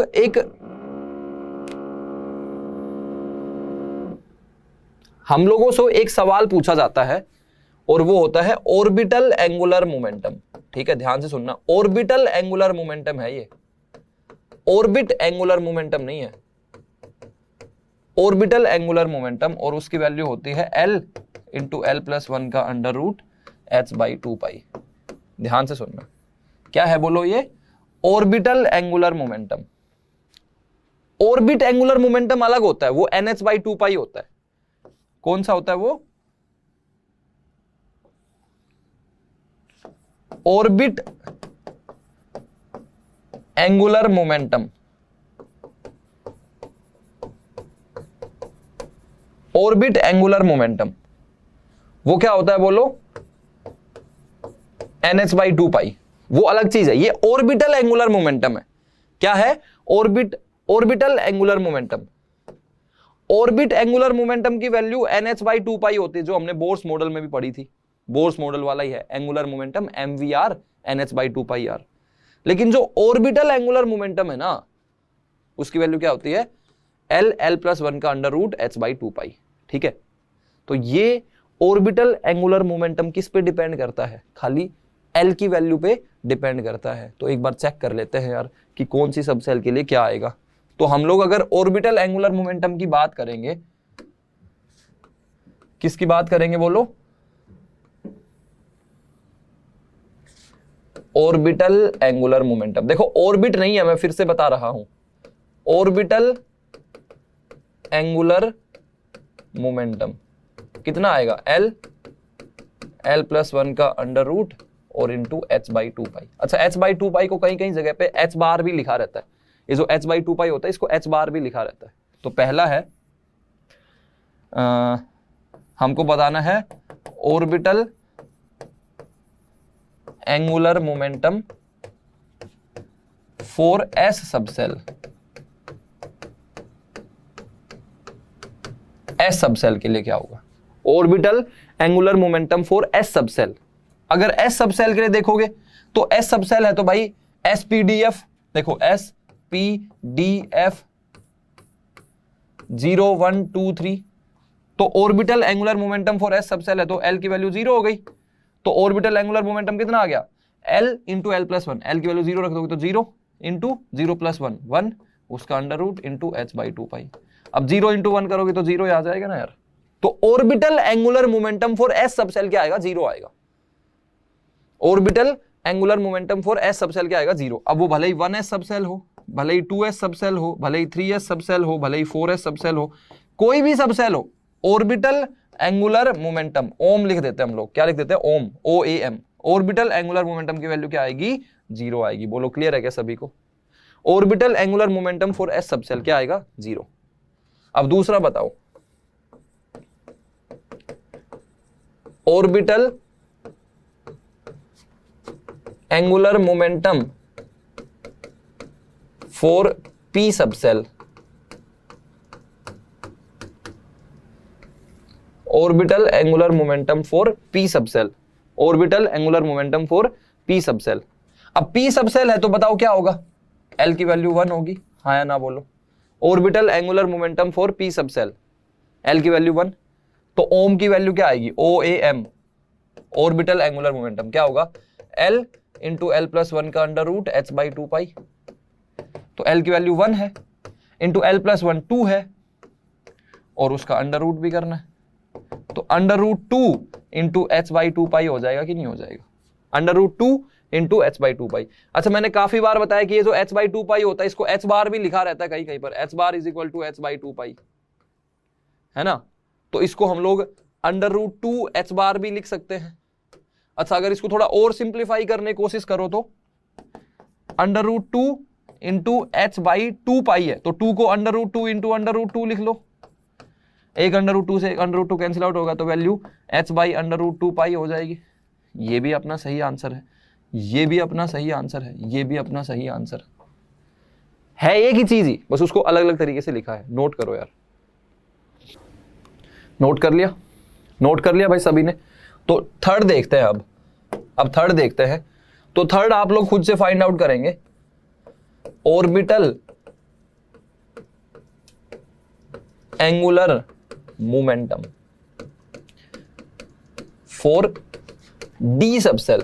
अब वो डी सबसेल है तो कोई भी डी सबसेल होती है, 3D भी हो सकती है, 4D भी हो सकती है, 5D भी हो सकती है। Orbital angular momentum for D subshell, तो डी सबसेल है तो L की वैल्यू 2 हो जाएगी, L की वैल्यू 2 हो जाएगी। तो ऑर्बिटल एंगुलर मोमेंटम क्या होगा, L इंटू L+1 का अंडर रूट h/2 पाई। ठीक है, तो L की वैल्यू 2 पुट कर दो, इंटू 2 + 1 3, उसका अंडर रूट इंटू h/2 पाई। मतलब √6 h/2 पाई हो सकता है, या फिर √6 h बार भी हो सकता है। √6 h/2 पाई या फिर √6 h बार, सही है क्या? √6 h/2 पाई या फिर √6 h बार। क्लियर हो गया यहां तक? √6 h/2 पाई या फिर √6 h बार। अच्छा, √6 को अगर थोड़ा सोचोगे, √6 h/2 पाई है ना, तो h/2 पाई है, तो इसको √6 को आप लिख दो √2 इंटू √3, वही तो किया था हमने, और इंटू h/2 पाई को हम लोग लिख देंगे √2 इंटू √2, और ये पाई, तो एक √2 से √2 कैंसिल आउट हो जाएगा, तो ये वैल्यू 3/2 का अंडर रूट h/पाई, ऐसा भी लिख सकते हैं, 3/2 का अंडर रूट h/पाई। तो ऐसे आपको पेपर में ना कंफ्यूज करने के लिए ऐसे कुछ ऑप्शंस दे सकते हैं, कोई दिक्कत नहीं है। लास्ट कर लेते हैं, फोर्थ कर लेते हैं, orbital angular momentum for F subshell. Orbital angular momentum for F subshell, orbital angular momentum for F subshell. अगर F सबसेल है तो L की वैल्यू क्या हो गई, 3 होगी कि नहीं होगी? ठीक है, तो ऑर्बिटल एंगुलर मोमेंटम कितना आएगा, ओम कितना आएगा, बोलो कितना आएगा, वही वाला formula, n L into L+1 का अंडर रूट h/2 पाई। L की वैल्यू 3 पुट कर दो, तो 3 इंटू 3 + 1 4 का अंडर रूट इंटू h/2 पाई। अब देखो, ये √3 इंटू √4 है इंटू h/2 पाई। आप बताइए √4 कितना होता है, 2 होता है, तो 2√3 h/2 पाई, एक 2 से 2 कैंसिल आउट हो जाएगा, तो ये वैल्यू हो जाएगी √3 h/पाई। क्या हो जाएगा बोलो, √3 h/पाई। बात समझ आई? अरे वाह, √3 h/पाई, बात समझ आई? ठीक है, तो ओम की वैल्यू निकालनी आ गई सभी को, क्लियर है क्या सभी को? नोट करो यार, ये नोट कर लिया यार सभी ने, नोट कर लिया। ऑर्बिटल एंगुलर मोमेंटम समझ में आ गया, principal quantum number, azimuthal quantum number, subshell, उसके लिए ऑर्बिटल एंगुलर मोमेंटम और ऑर्बिट एंगुलर मोमेंटम, ये बातें समझ में आ गई सभी को। अच्छा, एक पहले पूछता हूं आपसे, ऐसी कौन सी चीज है जो बिना पंखों के भी उड़ती है, बिना पंख भी नहीं है फिर भी उड़ती है, और हाथ भी नहीं है फिर भी लड़ती है? ऐसी कौन सी चीज है जो बिना पंख के उड़ती है और बिना हाथ के लड़ती है? बताओ कौन सी चीज है। फिर हम लोग अब अपना अगला क्वांटम नंबर शुरू करते हैं, अपना अगला क्वांटम नंबर शुरू करते हैं, and that is magnetic quantum number. Magnetic quantum number that is m। Magnetic quantum number that is m। Magnetic quantum number that is m। तीसरा कौन सा है बोलो, magnetic quantum number that is m। ठीक है, magnetic quantum number that is m। कौन सी है बताओ, ऐसी कौन सी चीज है जो बिना पंखों के उड़ती है, बिना हाथों के लड़ती है? अरे पतंग भाई, पतंग उड़ती है ना, कोई पंख थोड़ी ना होते हैं उसको, और वो अपन जब ऐसे वो पेच लड़ाते हैं तो लड़ती भी है, हाथ भी नहीं है फिर भी लड़ती है, देख लो। और तुम्हारे हाथ होने के बावजूद भी लड़ते नहीं हो तुम, लड़ना भी नहीं है। ठीक है, चलो, तो मैग्नेटिक क्वांटम नंबर की बात करते हैं, m की बात करते हैं। अब एक बार फिर से अपन उस पेन पे आ जाते हैं, एक जादुई पेन, एक खूबसूरत पेन जिसको देखते ही सब इंप्रेस हो जाते हैं। वो पेन जब आप स्कूल में थे तो आपने अपने दोस्त को क्या बोला कि घर में है, फिर वो बंदा घर पे आ गया तो आपने क्या बोला कि भाई उस वाले कमरे में रखा हुआ है। जैसे मान लो आपने बोला कि भाई फ्रिज वाले कमरे में रखा हुआ है, तो अब आप फ्रिज वाले कमरे में भी आ गए। अब फ्रिज वाले कमरे में भी आ गए तो अब आप उसको ये थोड़ी ना बोल सकते हो कि फ्रिज वाले कमरे में रखा है। अब फ्रिज वाले कमरे में आपको बताना पड़ेगा कहां रखा है, तो फ्रिज वाला कमरा भी बहुत बड़ा होगा, उसमें वो पेन तो छोटा सा है ना, तो आपने क्या बोला कि उस कमरे के अंदर अलमारी है, उस अलमारी में रखा हुआ है। मतलब ये अपना सेल है, तो सेल के अंदर क्या होते हैं बोलो, सब सेल्स। सेल के अंदर क्या होते हैं, सब सेल, और सब सेल के अंदर होती हैं भाई ऑर्बिटल्स। क्या होती हैं, ऑर्बिटल्स। जैसे ये सेल जो है वो अपना घर है, घर के अंदर क्या है बोलो, कमरा है, और उस कमरे के अंदर क्या है, अलमारी है, और ऑर्बिटल के अंदर क्या रहते हैं, इलेक्ट्रॉन्स। जैसे अलमारी के अंदर क्या रहता है, पेन।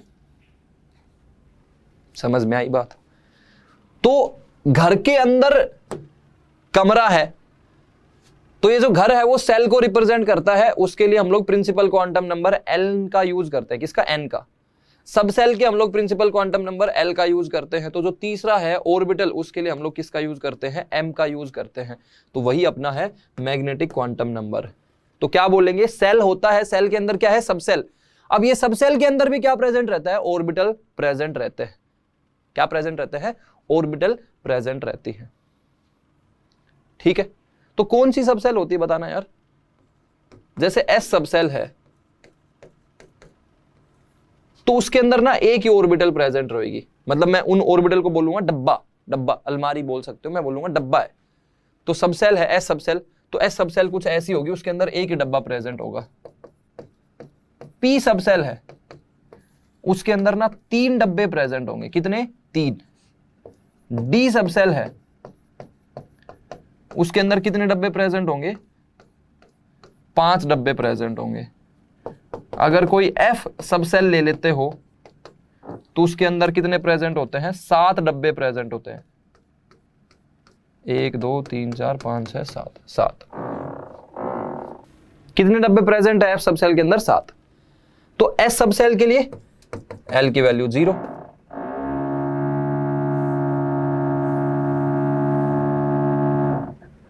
पी सब सेल के लिए L is equal to 1, D subshell के लिए L is equal to 2, F subshell के लिए एल इज इक्वल टू 3। ठीक है, तो एल इज इक्वल टू 0 है तो एक ही डब्बा प्रेजेंट रहेगा, इनको हम लोग बोलेंगे ऑर्बिटल। अगर एल इज इक्वल टू 1 है तो उसके अंदर 3 डब्बे प्रेजेंट होंगे। एल इज इक्वल टू 2 है तो 5 डब्बे प्रेजेंट होंगे। एल इज इक्वल टू 3 है तो 7 डब्बे प्रेजेंट होंगे। तो अगर मैं बोलता हूं कि नंबर ऑफ डब्बे यानी कि ऑर्बिटल्स बराबर 2l + 1, एक बार चेक करो कि ये सही बैठता है कि नहीं बैठता है। नंबर ऑफ ऑर्बिटल्स कितने होते हैं, 2l + 1 होते हैं। एक बार चेक करो, अगर l की वैल्यू 0 पुट कर दूंगा मैं, एक बार पुट करो। अगर l की वैल्यू 0 पुट करूंगा, l की वैल्यू क्या पुट करूंगा, 0 पुट करूंगा।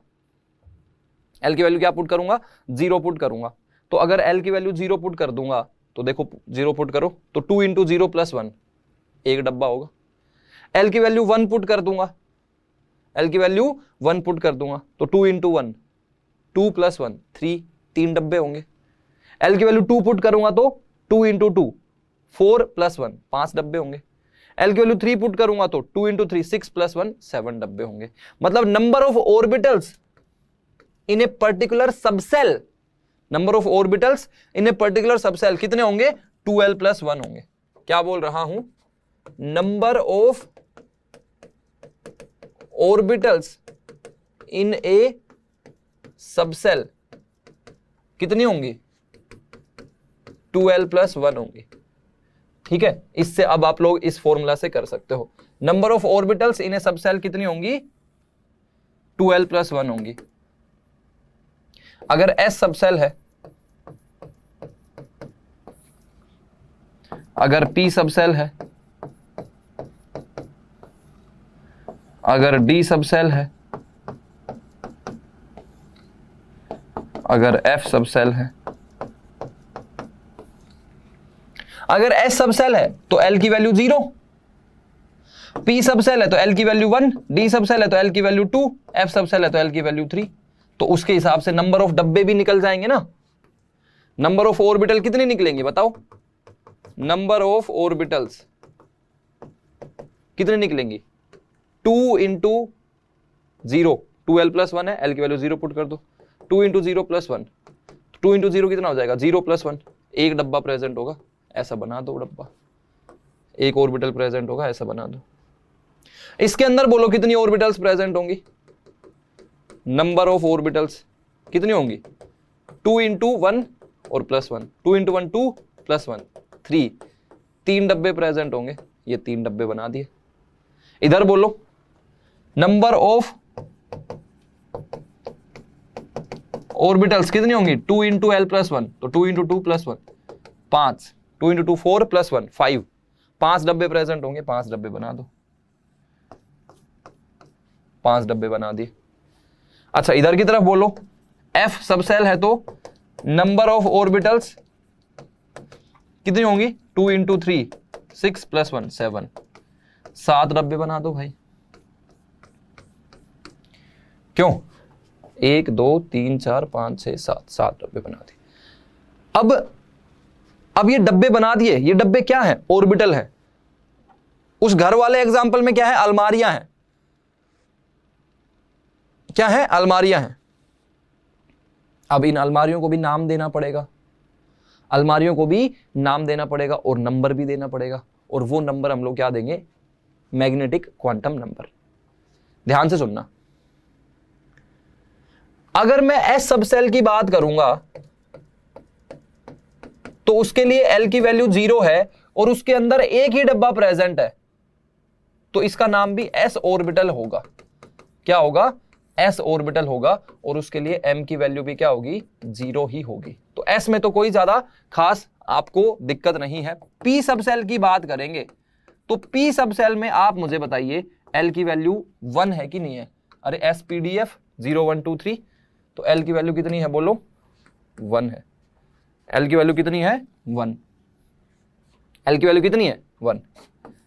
अब अगर पी सबसेल है तो उसमें 3 डब्बे होंगे, उनका नाम देना पड़ेगा ना भाई।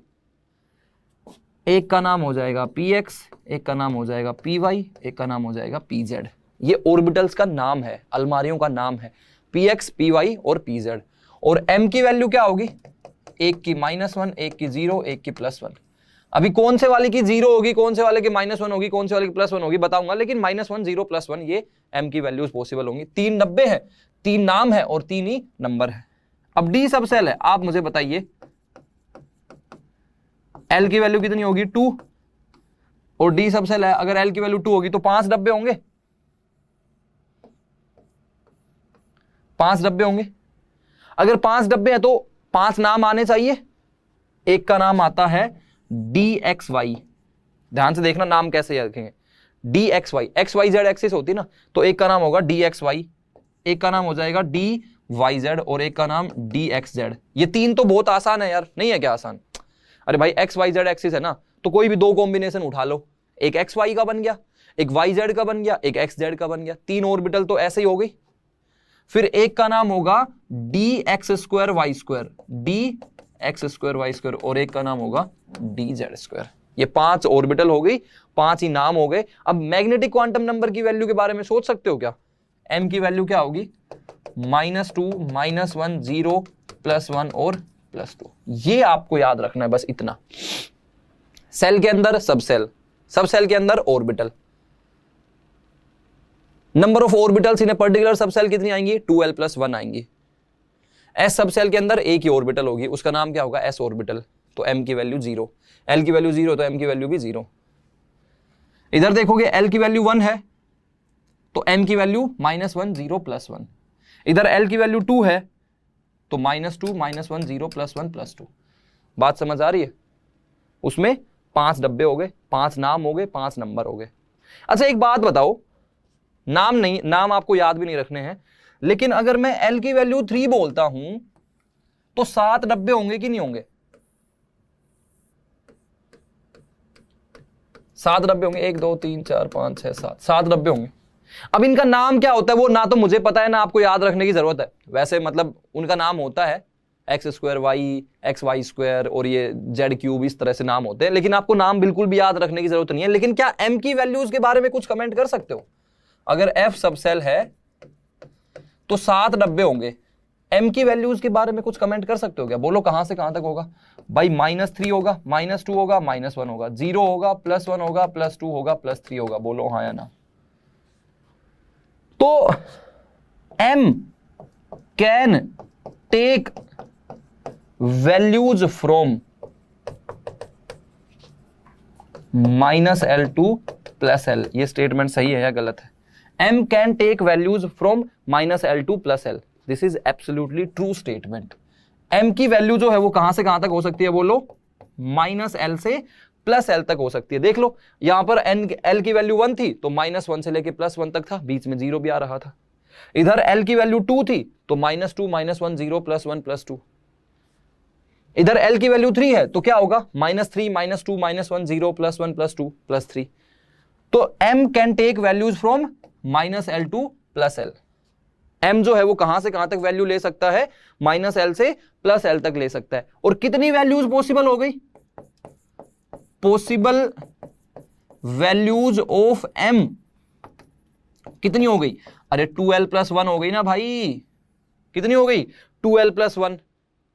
-l से -1 तक l वैल्यूज ये हो गई, 1 से लेके l तक l वैल्यूज ये हो गई 2l और एक 0 भी हो गई। तो टोटल वैल्यूज कितनी पॉसिबल होंगी, 2l + 1। और यही तो बताता है कि एक सब सेल के अंदर कितनी ऑर्बिटल्स प्रेजेंट होती हैं, 2l + 1 होती है।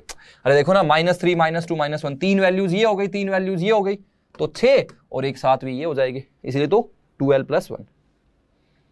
बात समझ आ रही है। तो n की वैल्यू कहां से कहां तक हो सकती है बताना, n प्रिंसिपल क्वांटम नंबर 1 2 3 4 5 कुछ भी हो सकता है। l की वैल्यू कहां से कहां तक हो सकती है, l की वैल्यू 0 से शुरू होती है, 1 2 3 4 से लेके n-1 तक जा सकती है। जो m होता है मैग्नेटिक क्वांटम नंबर, उसकी वैल्यू -l से लेके कहां तक हो सकती है, +l तक, बीच में 0 भी आता है। बात समझ आ रही है, बात समझ आ रही है, क्लियर हो गया, अंडरस्टूड क्या। और एक और होता है fourth, that is spin quantum number. तो फोर्थ अपना क्वांटम नंबर हो जाएगा, फोर्थ हो जाएगा अपना spin quantum number, that is s, that is s, spin quantum number that is s।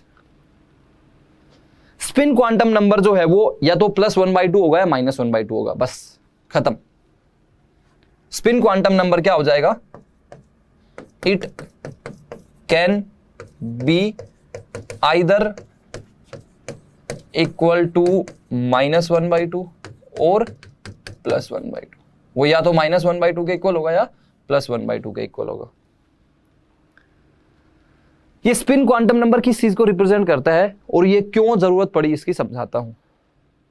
भाई जो हमारा अर्थ है, जैसे सन है, सन के चारों ओर अर्थ घूमता है, सन के चारों ओर अर्थ घूमता है, तो उसको बोलते हैं कि वो रिवॉल्व कर रहा है, earth is revolving around the sun, तो वो रिवॉल्व कर रहा है, ठीक है, 365 डेज में एक रिवॉल्यूशन कंप्लीट करता है। लेकिन जब अर्थ जो है वो ऐसे सन के अराउंड रिवॉल्व कर रहा है तो वो तो एक अलग चीज होगी, लेकिन अर्थ जो है वो अपनी एक्सिस के अबाउट स्पिन भी करता रहता है, मतलब ऐसे ऐसे ऐसे ऐसे ऐसे ऐसे भी घूमता रहता है। सूरज के चारों ओर तो घूम ही रहा है, अपनी खुद की एक्सिस के अराउंड भी ऐसे ऐसे ऐसे स्पिन कर रहा है, ऐसे ऐसे ऐसे ऐसे ऐसे ऐसे। बात समझ पा रहे हो। तो वैसे ही इलेक्ट्रॉन का फंडा रहता है, इलेक्ट्रॉन न्यूक्लियस के चारों ओर घूमता तो है ही है, उसको बोलते हैं रिवॉल्यूशन, लेकिन साथ साथ में अपनी एक्सिस के अबाउट स्पिन भी करता है, अपनी एक्सिस के अबाउट रोटेट भी करता है, अपनी एक्सिस के अबाउट रोटेट भी करता है। अब वो ऐसे भी रोटेट कर सकता है और ऐसे भी रोटेट कर सकता है। भाई मान लो ये उसकी एक्सिस है, ध्यान सुनना, ये उसकी एक्सिस है, तो ऐसे भी रोटेट कर सकता है, ऐसे भी रोटेट कर सकता है। तो electron revolves around nucleus as well as spins about its own axis, खुद की एक्सिस के अबाउट स्पिन भी कर सकता है। अब वो स्पिन क्लॉकवाइज भी हो सकती है, एंटी क्लॉकवाइज भी हो सकती है, और उसी स्पिन को बताने के लिए एक को +1/2 बोला, एक को -1/2 बोला। अब जनरली फीलिंग आती है कि क्लॉकवाइज को +1/2 बोल देंगे, एंटी क्लॉकवाइज को -1/2 बोल देंगे, लेकिन ऐसा कुछ भी नहीं है। कोई भी स्पिन किसी को भी रिप्रेजेंट कर सकता है। अगर क्लॉकवाइज को हमने +1/2 बोल दिया तो एंटी क्लॉकवाइज -1/2 हो जाएगा।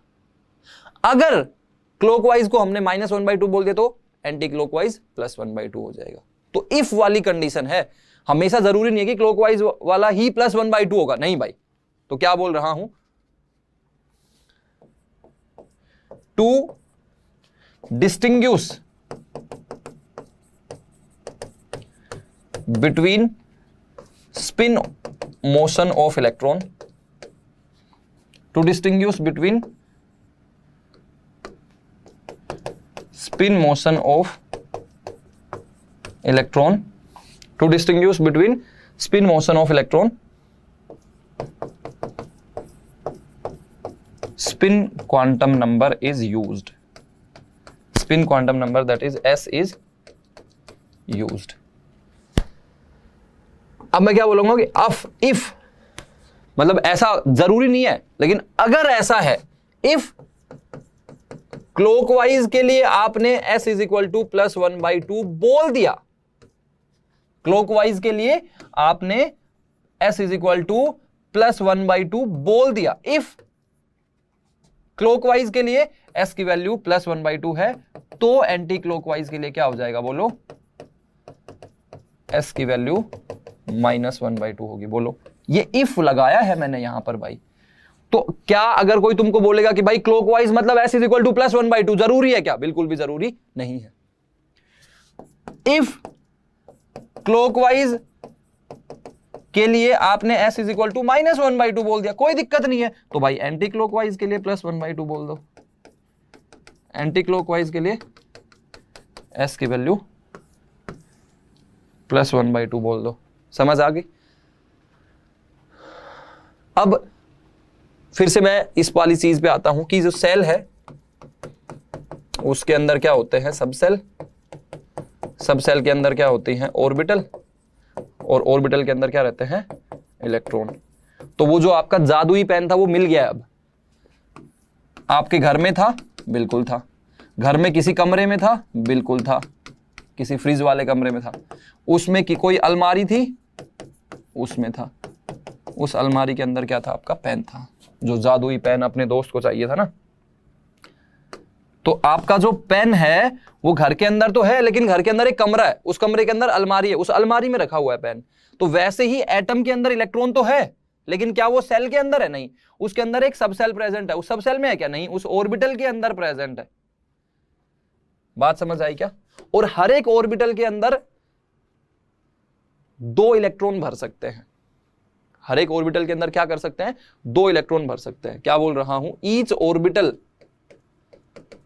ऑर्बिटल कैन अकोमोडेट,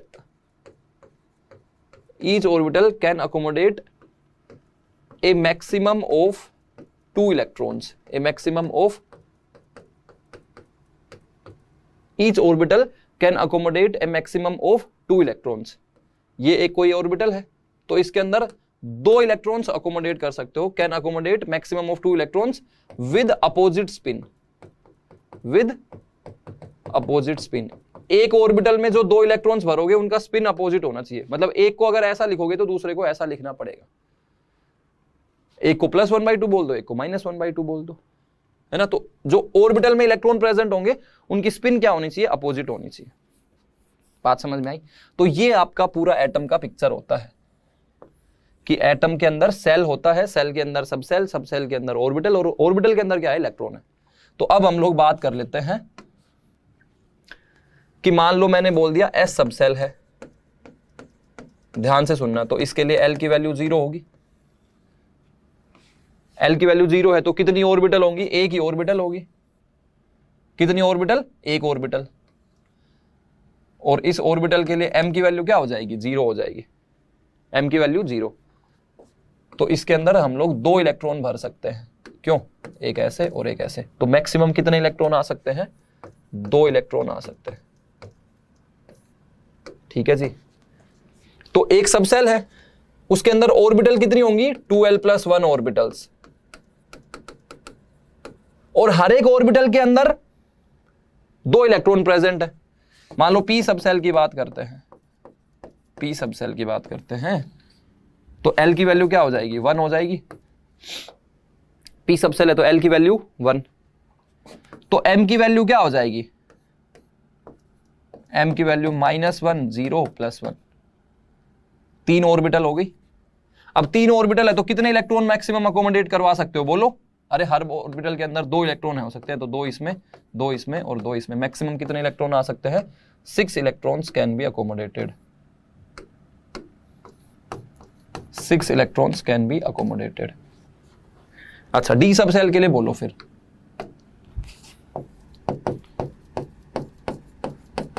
डी सब सेल है तो एल की वैल्यू 2, तो कितनी ऑर्बिटल हो गई? 5 हो गई।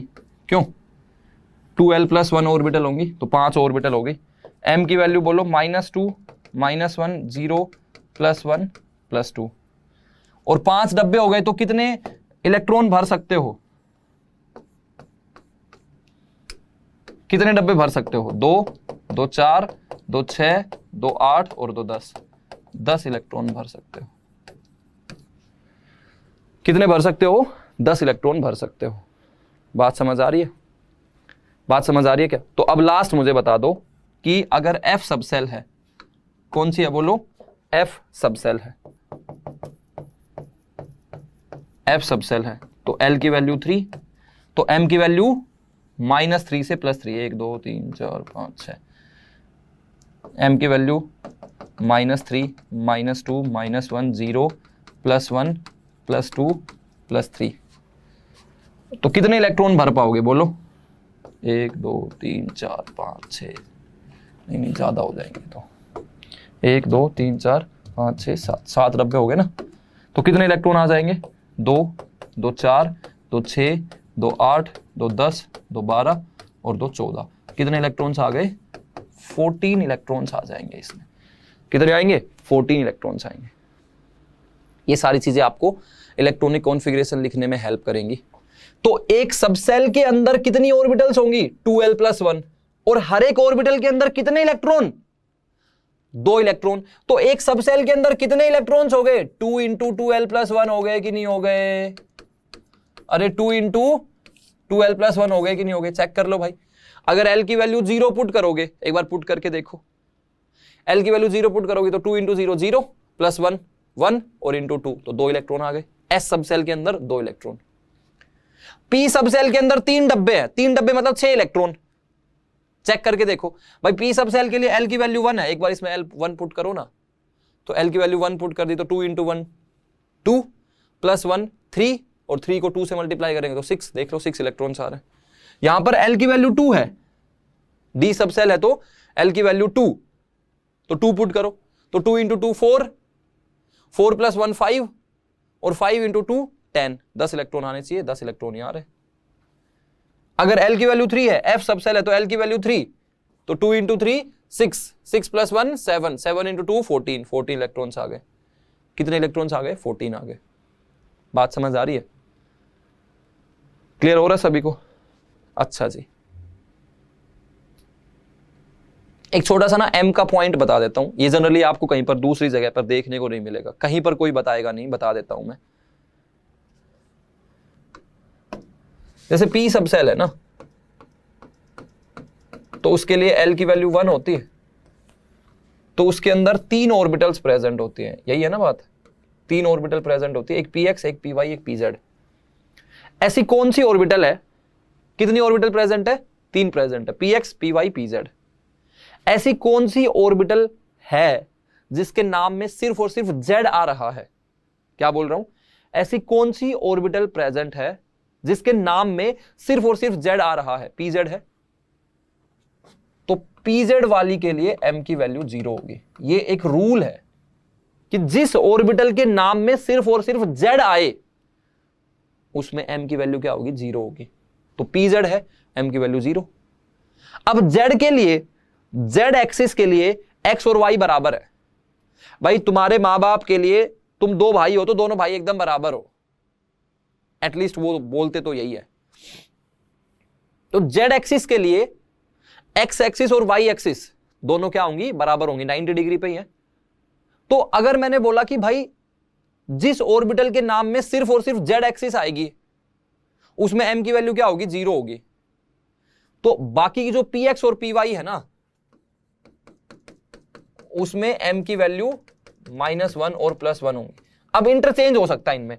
अगर आपने px को -1 बोल दिया तो py को +1 बोलना पड़ेगा, अगर आपने px को +1 बोल दिया तो py को -1 बोलना पड़ेगा। वो इंटरचेंज हो सकते हैं, लेकिन ये कभी भी चेंज नहीं हो सकता कि pz की वैल्यू को हम लोग -1 या +1 बोल दे। अगर pz है जिसके नाम में सिर्फ z आ रहा है, उसके लिए m की वैल्यू 0 होगी। अच्छा, d सब सेल की बात कर लेते हैं। तो उसमें कितने डब्बे होते हैं बोलो? l की वैल्यू 2 है, 5 डब्बे होंगे, 5 ऑर्बिटल प्रेजेंट होंगे, 5 डब्बे होंगे, 5 डब्बे होंगे।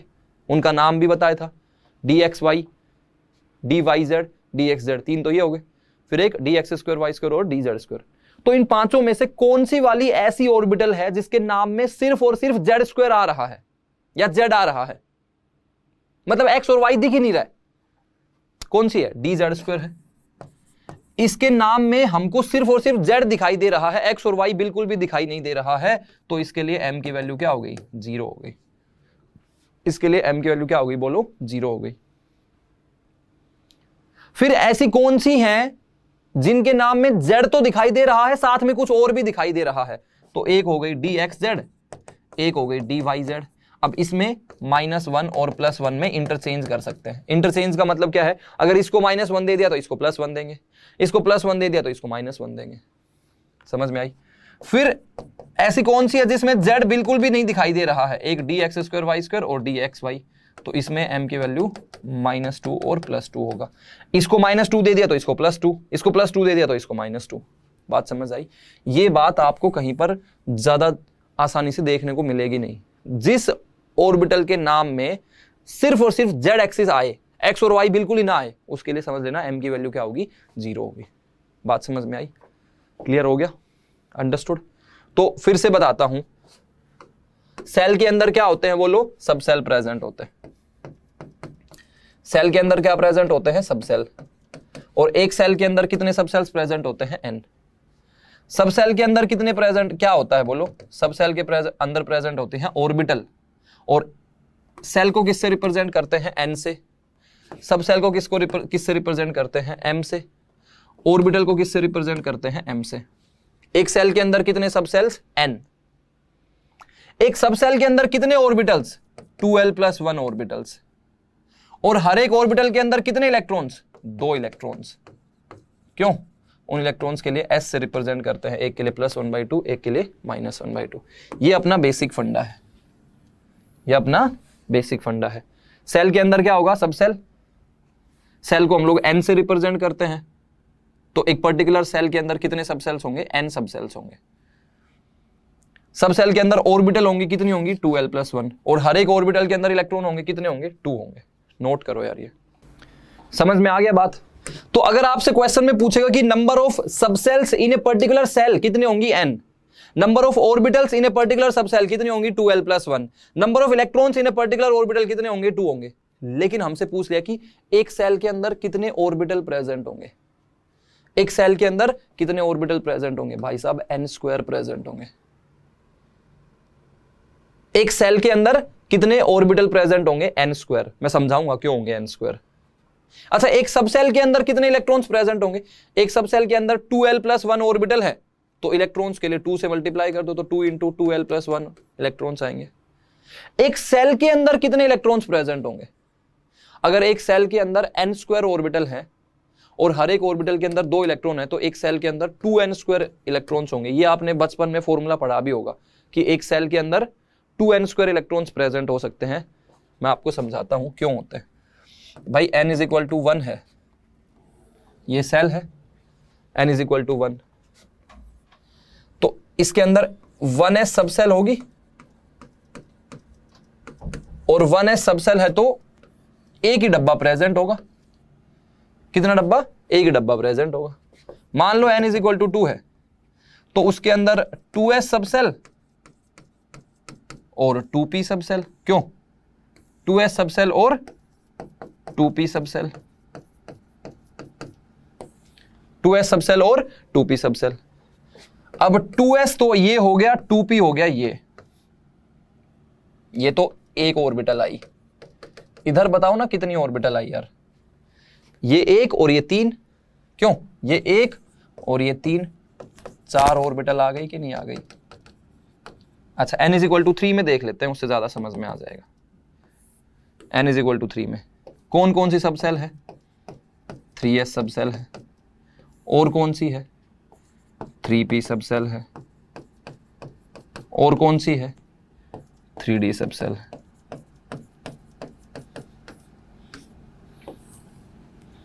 थ्री एस सब सेल एक डब्बा हो गया, 3p 3 डब्बे हो गए, 3d 5 डब्बे हो गए। एक डब्बा, 3 डब्बे, 5 डब्बा, तो 5 और 3 8 और 1 9, 9 ऑर्बिटल्स हो गई कि नहीं हो गई? कितनी ऑर्बिटल्स हो गई? 9। देख रहे हो n इज इक्वल टू 1 में एक orbital, n is equal to 2 में 4, मतलब 2 का square. n is equal to 3 में 3 का स्क्वायर, 9 ऑर्बिटल्स।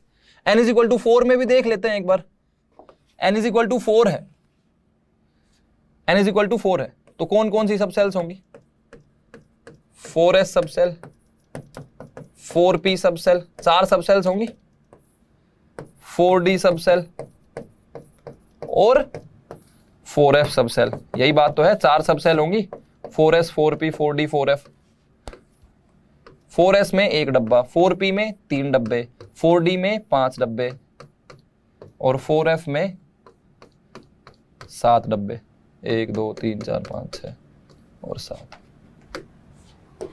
एक डब्बा, 3 डब्बे, 5 डब्बे, 7 डब्बे, कितने आ गए? 7 और 5 12 और 3 15 और 1 16 ऑर्बिटल्स आ गई।